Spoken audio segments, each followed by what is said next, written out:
RRB, l'invité du matin. Et ce matin, nous sommes avec Justine Molinier, directrice de l'ADAVI. Bonjour. Bonjour. Merci d'être avec nous alors que demain nous serons donc le 8 mars, journée internationale du droit des femmes. Vous dirigez l'association pour l'accès au droit et l'aide aux victimes. On va rappeler tout d'abord que vous êtes une association généraliste, vous vous occupez de toutes les victimes. Mais les femmes victimes, ça représente combien de pourcents dans votre activité ? C'est quoi la part ? Alors déjà, je voudrais juste préciser que l'association pour l'accès au droit et l'aide aux victimes, donc il y a vraiment les deux volets. Le volet aide aux victimes, on est victime d'infractions pénales, donc on peut être victime de violences, notamment des violences conjugales et intrafamiliales qui sont malheureusement très nombreuses en Nouvelle-Calédonie. Mais on peut être aussi victime de cambriolage, de vandalisme, d'accidents de la circulation. Et ensuite, on a l'autre volet de notre action qui est l'accès au droit. Donc c'est vraiment tous les soucis, tous les litiges que toute personne peut rencontrer dans son quotidien sans pour autant être victime.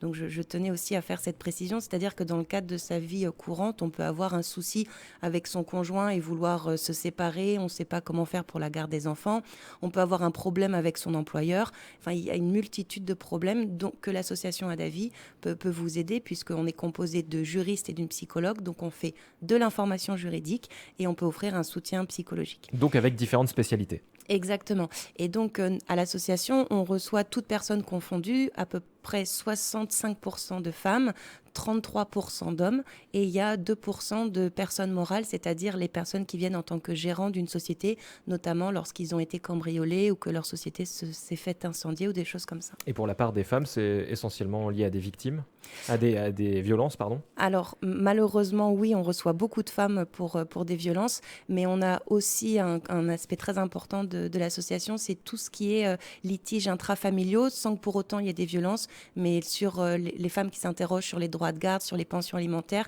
sur ce qu'elles ont le droit de faire et de demander en cas de séparation. Alors, on va s'intéresser plus particulièrement à la journée du 8 mars, demain.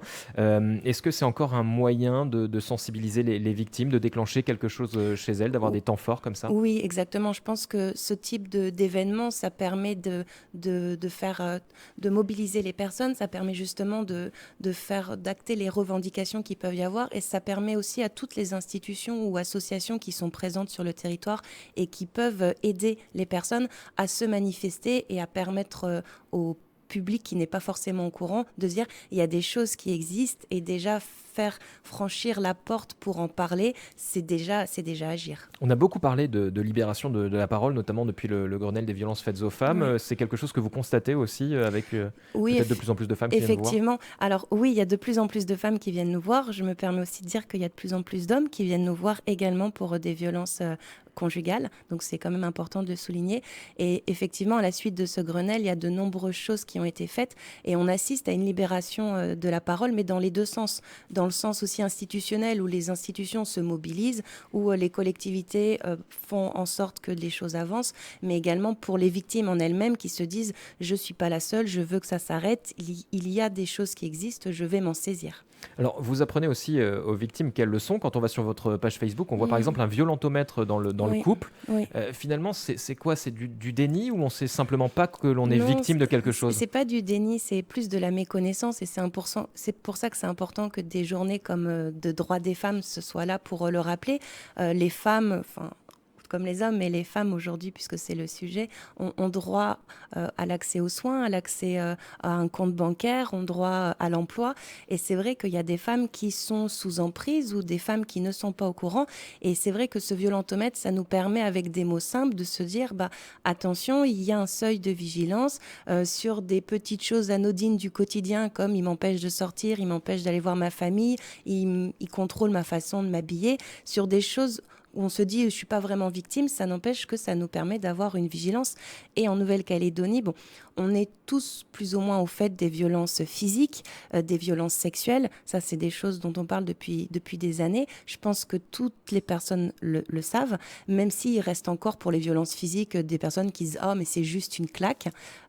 Il y a aussi des violences plus méconnues. Je pense notamment aux violences psychologiques avec les menaces, les insultes, la dévalorisation de la personne au quotidien. Et en Nouvelle-Calédonie, il y a beaucoup de violences qu'on appelle les violences économiques, les violences sociales, où par exemple, bon, là on est dans le cliché femme victime et homme auteur de violence, où la femme va être privée de ses papiers d'identité, va être privée de ses moyens de paiement, ne va pas avoir le droit, si elle a un compte bancaire, d'y avoir accès, ne pas avoir le droit à sa carte ou son chéquier, ou ne va pas avoir le droit d'avoir un compte bancaire. Ce qui permet à l'auteur des violences d'exercer vraiment une emprise où la personne victime est complètement dépendante. Et ça, c'est vraiment des violences. Ça s'appelle les violences sociales, les violences économiques. Et ça, en Nouvelle-Calédonie, il y en a beaucoup et tout le monde n'est pas encore bien au courant de ça. Et je suppose que les victimes ne disent pas à leurs proches qu'elles le sont, qu'elles sont victimes de tout ça? Non, d'autant que là, le sujet dont on parle là, c'est les violences conjugales, intrafamiliales.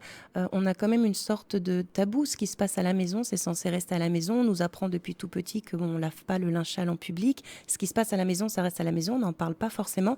Et donc, c'est d'autant plus difficile de s'en rendre compte ou d'actionner le levier pour avoir du soutien, que ce soit des personnes ressources dans notre entourage ou après des institutions ou des associations qui peuvent prendre le relais en tant que professionnels. Et est-ce que vous êtes confronté également à de nouvelles formes de violence? On peut penser à tout ce qui est numérique, harcèlement, Oui, bien diffusion sûr. d'images sur Oui, les réseaux oui, sociaux? oui. On a de plus en plus de personnes qui viennent pour du cyberharcèlement et ça concerne en plus une catégorie très vulnérable de la population, à savoir les mineurs, puisque c'est les enfants qui sont pour la plupart victimes de cyberharcèlement scolaire et c'est très compliqué et ça peut même aboutir parfois à des issues dramatiques avec des suicides. Donc oui, ça malheureusement, il y a des choses très bien dans les réseaux et notamment je pense que ça permet d'arriver à une libération de la parole, mais il y a aussi le contre-effet où ça peut aboutir à des nouvelles infractions avec notamment le cyberharcèlement. Alors, Justine Molinier, il y a un certain nombre de structures qui luttent contre ces fléaux, chacune Oui. dans leur domaine. Est-ce que Bien vous arrivez sûr. à bien travailler ensemble, à bien aiguiller tel type de victime vers telle structure? Oui, tout à fait. On a chacun notre cœur de métier, même si notre finalité, c'est prendre en charge les victimes. Et c'est vrai qu'on travaille vraiment en réseau, on a c'est multipartenarial et chacun a vraiment sa spécificité et sa prise en charge particulière. Et par exemple, à l'association Adavi, donc je vous le disais, les juristes font de l'information juridique, la psychologue fait du soutien psychologique, il y a des groupes de parole pour les victimes, mais derrière, on a aussi tout l'aspect écoute privilégiée, mais également réorientation.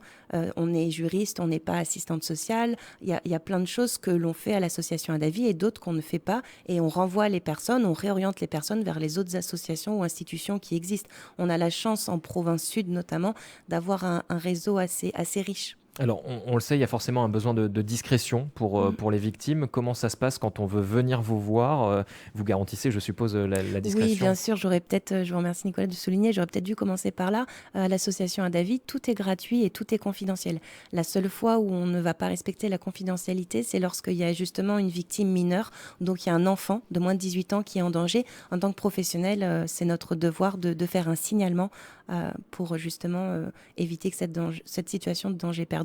Mais effectivement, sinon, à l'association Adavi, tout est gratuit et tout est confidentiel. Alors, on l'a vu aussi à la police, à la gendarmerie, avec ces systèmes de ronds orange, de ronds bleus. C'est vraiment quelque chose qui est mis en place sur le territoire pour que les victimes puissent y aller librement. Oui, tout à fait. Il y a même un code noir où justement on met un petit point noir dans le creux de sa main où ça nous permettrait de nous signaler à toute personne, que ce soit les pharmacies ou vraiment toute personne à qui on irait voir alors que l'auteur des violences peut être à côté et peut nous empêcher de nous signaler.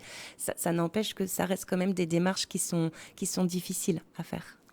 Comment vous les accompagnez justement, puisque c'est vrai que c'est difficile d'aller peut-être frapper à votre porte et dire voilà, je suis victime de quelque chose, je ne sais pas ce qui se passe, j'ai besoin d'être aidé? Alors, on a déjà plusieurs façons pour nous joindre. On a notre numéro de téléphone, le 27 76 08. On a une adresse mail. On a également Facebook. On a aussi maintenant un site internet depuis le début de l'année. Donc, on essaye de faire en sorte que les victimes puissent nous joindre de la façon la plus discrète possible. Après, une fois qu'elles appellent ou qu'elles passent le pas de la porte, elles sont donc accueillies par donc notre accueillante qui est très discrète et qui est formée à l'écoute active et qui va derrière voir quels sont les besoins de la personne et en fonction du besoin et notamment de l'urgence, va donner un rendez-vous ou va organiser une rencontre avec un juriste et ou la psychologue le plus rapidement possible en fonction des besoins de la personne et malheureusement aussi de nos contraintes réelles budgétaires et de nos contraintes matérielles. Si tous les juristes sont pris, malheureusement tous les juristes sont pris et il faudra attendre. Et derrière, on va réorienter vers les autres partenaires, que ce soit les foyers d'hébergement, les autres associations qui peuvent être plus spécialisées, puisque l'association Adavi, nous, on est vraiment une association généraliste. On s'occupe de toutes les personnes, victimes ou non. Alors, vous avez des locaux et puis vous avez aussi des permanences un petit peu à Oui, droite à gauche? effectivement. Donc, nos locaux, c'est Nouméa au centre-ville. Donc, je ne sais pas si j'ai le droit de le dire, mais en face d'une grande banque. Allez-y, Donc, vous pouvez. Non, comme ça, on va se situer mieux. donc, en face de la BCI, il y a un cabinet médical à côté d'un snack, le 7-16. Donc, nos locaux sont là. Ce qui est assez pratique puisque même Avenue si de la on est Victoire. avenue de la Victoire, exactement, même si on est vraiment dans l'escalier, on peut toujours prétendre aller chez le médecin alors qu'on va à l'association Adavi. Et puis derrière, on a des permanences qu'on appelle décentralisées, c'est-à-dire qu'on a des communes notamment et des provinces qui nous subventionnent pour être présents. Donc, je pense notamment au Mont d'Or, puisqu'on a des permanences à Boulary et à Ploum.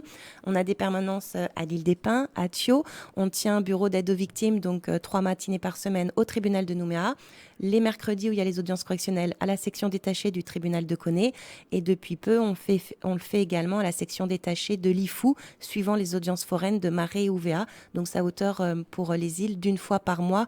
Enfin, donc, c'est parallèle à l'audience correctionnelle. Alors, Justine Molinier, vous n'allez pas organiser d'événements pour le 8 mars en particulier. Par contre, on va vous retrouver quand même sur un certain nombre d'événements. Oui, c'est ce que je vous disais. C'est une question de choix. Malheureusement, avec la crise sanitaire et les contraintes budgétaires, on a déjà un délai d'attente pour les personnes qui veulent prendre rendez-vous avec l'association de 15 jours. Donc, si je déployais l'équipe sur le terrain, ça aurait voulu dire que j'annulais des permanences victimes alors qu'on a déjà pas mal de demandes et de personnes en attente. Donc, j'ai fait le choix de ne pas organiser quelque chose pour le 8 mars. Mais par contre, je vais me rendre disponible. Il y a notamment la journée de la femme organisée par le Sénat coutumier demain toute la matinée où ça va être sous forme, je pense, d'ateliers de travail avec tous les partenaires qui vont être réunis. Il y a également l'inauguration par la province sud du centre d'information droits des femmes et de l'égalité, si je dis pas de bêtises, demain soir. Donc voilà, l'association Adavi va être présente sur ces événements. Merci beaucoup Justine Molinier d'avoir été avec nous. Je rappelle votre numéro, le 27 76 08 pour vous joindre. Exactement. Merci Nicolas.